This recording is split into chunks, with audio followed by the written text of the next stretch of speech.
지난달 김 씨는 평생 모은 돈으로 큰 결정을 내렸습니다. 집을 판 것입니다. 주변에서 모두 말했습니다. 지금 안 팔면 큰일 난다. 집값 폭락한다더라. 김 씨는 불안했습니다. 급하게 팔았습니다. 시세보다 낮은 가격에. 하지만 석 달 후 김 씨는 깊은 후회에 빠졌습니다. 집값은 폭락하지도 않았고 급등하지도 않았습니다. 횡보했습니다. 김 씨는 급할 필요가 없었습니다. 하지만 원칙 없이 감정으로 결정했고 수천만 원의 손해를 봤습니다. 그리고 1년 후 김 씨는 더 중요한 사실을 알게 되었습니다.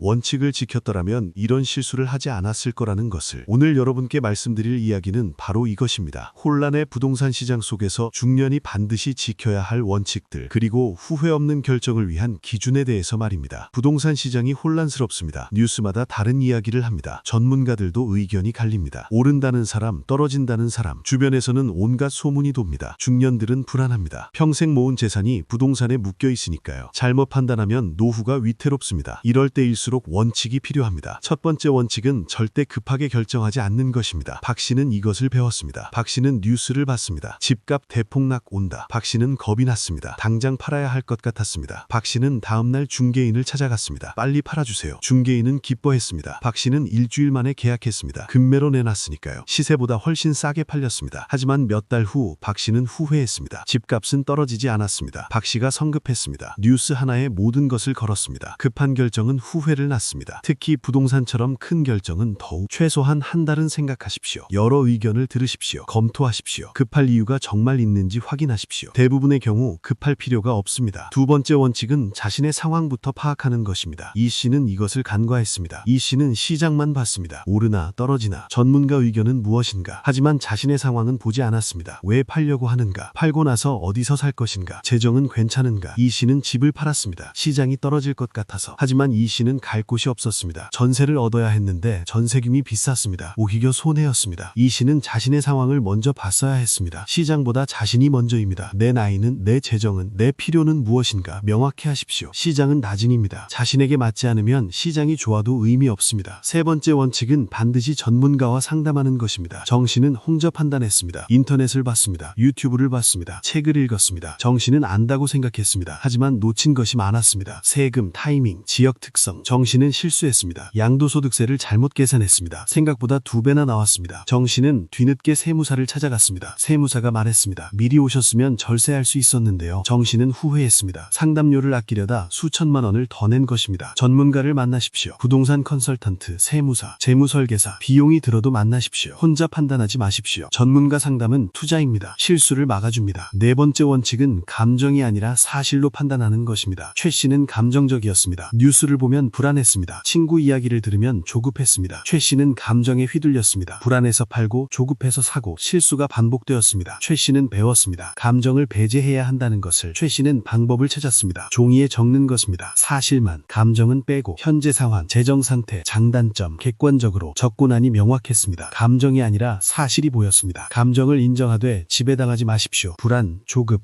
욕심, 이런 감정들 자연스럽습니다. 하지만 결정은 사실로 하십시오. 종이에 적으십시오. 객관적으로 보십시오. 다섯 번째 원칙은 소문에 휘둘리지 않는 것입니다. 강 씨는 소문을 믿었습니다. 강남집 곧 폭등한다더라. 지방은 반값 된다더라. 강 씨는 소문대로 움직였습니다. 지방집을 팔고 강남에 투자했습니다. 하지만 소문은 틀렸습니다. 강남도 오르지 않았고 지방도 반값이 되지 않았습니다. 강 씨는 손해를 봤습니다. 소문을 확인하지 않았습니다. 누가 한 말인지, 근거는 무엇인지 그냥 믿었습니다. 강 씨는 배웠습니다. 소문은 소문일 뿐이라는 것을. 소문을 의심하십시오. 확인하십시오. 출처를 보십시오. 근거를 물으십시오. 대부분의 소문은 부정확합니다. 과장되어 있습니다. 걸러내십시오. 여섯 번째 원칙은 장기적 관점을 유지하는 것입니다. 송 씨는 단기만 봤습니다. 지금 오르나 떨어지나, 이번 달, 다음 달. 송 씨는 조급했습니다. 단기 변동에 민감했습니다. 조금만 떨어져도 팔고 조금만 올라도 사려 했습니다. 송 씨는 지쳤습니다. 송 씨는 관점을 바꿨습니다. 10년, 20년을 보기로, 단기가 아니라 장기로. 그러자 편해졌습니다. 단기 등락은 중요하지 않았습니다. 큰 흐름이 중요했습니다. 송 씨는 안정을 찾았습니다. 장기로 보십시오. 특히 중년은 투기가 아니라 삶의 터전입니다. 노후의 보금자리입니다. 단기에 흔들리지 마십시오. 10년, 20년을 보십시오. 일곱 번째 원칙은 최악의 시나리오를 준비하는 것입니다. 안 씨는 낙관적이었습니다. 다 잘 될 거라고 믿었습니다. 대출받아 집을 샀습니다. 집값이 오를 거라고. 하지만 떨어졌습니다. 안 씨는 당황했습니다. 준비가 없었습니다. 대출 상환이 힘들었습니다. 안 씨는 고생했습니다. 배웠습니다. 최악을 준비해야 한다는 것을. 안 씨는 다음에는 달랐습니다. 집값이 떨어지면, 소득이 줄면, 건강이 나빠지면 시나리오를 그렸습니다. 대응책을 준비했습니다. 최악을 생각하십시오. 두려워서가 아니라 대비하려고. 집값 하락, 소득 감소, 예상치 못한 지출. 어떻게 할 것인가? 플랜을 세우십시오. 준비된 사람은 흔들리지 않습니다. 8번째 원칙은 여유자금을 확보하는 것입니다. 임 씨는 모든 돈을 부동산에 넣었습니다. 목돈을 만들어 집을 샀습니다. 통장이 텅 비었습니다. 하지만 문제가 생겼습니다. 갑자기 병원비가 필요했습니다. 임 씨는 돈이 없었습니다. 집은 있지만 현금이 없었습니다. 임 씨는 고금리 대출을 받아야 했는데 급하게 집을 팔 수도 없었습니다. 임 씨는 후회했습니다. 여유자금을 남겨뒀어야 했는데 모든 돈을 한 곳에 넣은 것을. 여유자금을 확보하십시오. 생활비 1년치는 현금으로, 모든 돈을 부동산에 넣지 마십시오. 유동성이 필요합니다. 예상치 못한 일에 대비하십시오. 9번째 원칙은 비교하지 마는 것입니다. 한 씨는 남과 비교했습니다. 친구는 집을 팔아 돈을 벌었다. 친척은 집을 사서 성공했다. 한 씨는 조급했습니다. 나도 해야 하나? 하지만 한 씨의 상황은 달랐습니다. 한 씨는 친구를 따라했습니다. 하지만 실패했습니다. 타이밍이 달랐고 상황이 달랐고 운도 달랐습니다. 한 씨는 배웠습니다. 남의 성공을 따라해서는 안 된다는 것을. 비교하지 마십시오. 남의 성공에 흔들리지 마십시오. 여러분의 상황은 다릅니다. 자신에게 집중하십시오. 자신만의 길을 가십시오. 마지막 10번째 원칙은 후회를 최소화하는 선택입니다. 배 씨는 이것을 기준으로 삼았습니다. 배 씨는 결정할 때마다 물었습니다. 최선을 다했나? 신중했나? 조언을 구했나? 과정이 충실했나? 배 씨는 과정을 중시했습니다. 결과보다. 충분히 생각했고 전문가와 상담했고 신중하게 결정했다면 후회하지 않기로 했습니다. 설령 결과가 좋지 않아도 배 씨는 평화로웠습니다. 과정을 중시하십시오. 최선을 다하십시오. 결과는 통제할 수 없지만 과정은 통제할 수 있습니다. 충실한 과정은 후회를 줄입니다. 결국 혼란의 부동산 시장에서 중년이 지켜야 할 원칙은 이것입니다. 급하게 하지 말고 자신을 먼저 보고 전문가와 상담하고 감정을 배제하고 소문을 걸러내고 장기로 보고 최악을 준비하고 여유를 확보하고 비교하지 말고 과정을 중시하는 것. 이 원칙들은 시장이 어떻게 변하든 유효합니다. 오르든 떨어지든 안정되든 혼란스럽든 원칙을 지키면 큰 실수를 피할 수 있습니다. 후회를 줄일 수 있습니다. 쉽지 않습니다. 특히 불안할 때는. 하지만 원칙이 여러분을 지켜줄 것입니다. 흔들릴 때 잡을 곳이 될 것입니다. 원칙을 세우십시오. 종이에 적으십시오. 붙여두십시오. 결정할 때마다 확인하십시오. 오늘 말씀드린 내용은 일반적인 가이드입니다. 여러분 각자의 상황은 다릅니다. 이 영상을 참고만 하십시오. 실제 결정은 반드시 전문가와 상담한 후에 하십시오. 이것이 가장 중요한 원칙입니다. 여러분 모두 현명한 원칙으로 안정된 노후를 보내시기 바랍니다. 흔들리지 않고 후회 없는 결정을 하시기 바랍니다. 이 영상이 도움이 되셨다면 구독과 좋아요로 응원해 주십시오. 감사합니다.